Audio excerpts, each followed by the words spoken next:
एक बहुत बड़ा एक क्वेश्चन अराइज होता है वेरिकोसील में, और वो क्वेश्चन क्या है कि वेरिकोसील ठीक नहीं हो सकता, कोई देसी उपचार कुछ काम नहीं करता, रेमेडियल एक्टिविटी कुछ काम नहीं करती, और ये जितने भी आप बोलते रहते हो ये कुछ काम नहीं करता। तो इन सारी चीज़ों को आपके सामने एक फैक्ट चेक लेकर आया हूँ मैं आपके सामने, आपको पेशेंट से इंट्रोड्यूस करवाना चाहता हूँ। बेसिकली पेशेंट को विद इन 1 मंथ के अंदर ही इतना आराम मिला है सिम्टोमेटिकली कि वो आज की डेट में बिल्कुल पहले जैसा बेटर फील कर रहे हैं। सो पहले उनकी सुन लेते हैं, फिर मैं आगे बात करता हूँ। मेरा नाम विवेक है। मैंने यूट्यूब पे हिमांशु सर का वीडियो देखा जिसमें वेरिकोसील के बारे में बताया जा रहा था।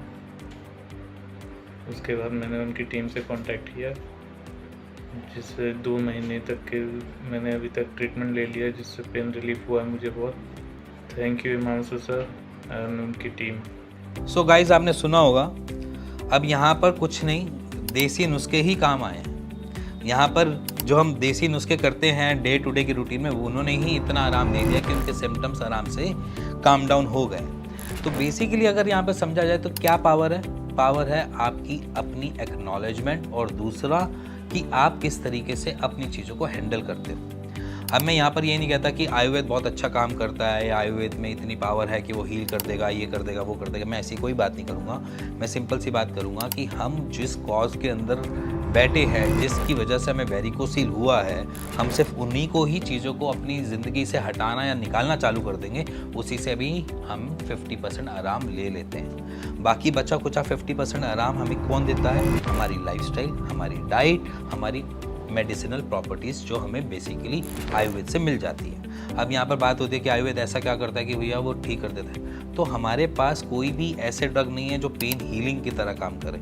हम बस इतना सोचते हैं कि वहाँ पर इन्फ्लेमेशन हो रही है आपकी वेन्स में, उसको पहले काम डाउन किया जाए। आपके रिफ्लक्सेस जो बन रहे हैं उनको काम डाउन किया जाए, रिफ्लक्सेस ना बने। इसी के साथ साथ हमारी प्रेफरेंस ये होती है कि इससे होने वाली दिक्कतें जैसे कि इनफर्टिलिटी या एट्रोफी जैसी चीज़ों में हम ना फंसें। तो हम क्या करते हैं, हम न्यूट्रिशन देने की कोशिश करते हैं कि अपने आप ही टेस्टिस न्यूट्रिशन गैदर कर ले, और उससे आपको रिवर्ट बैक में आपकी इनफर्टिलिटी और आपकी एट्रोफी जैसी प्रॉब्लम्स में आपको ना फंसाए। बेसिकली फंडा आयुर्वेद की यही रहता है।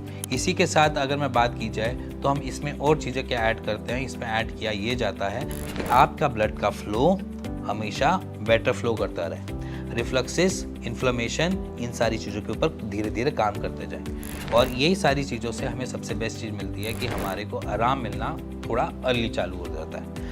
अगर मैं ये बात करूं कि यहाँ पर हम अर्ली आयुर्वेद की हेल्प से ले रहे हैं या फिर हम नॉर्मल जो कॉज मेंटेन है उससे ले रहे हैं, हम यहाँ पर कहते हैं कि 50-50% की प्रोपोर्शन रहती है। अगर मैं यहाँ पर बोलूँ कि सिर्फ आप दवाइयाँ खाते रहो और आपके कॉज मेंटेन है, तब भी आपको आराम नहीं मिलेगा।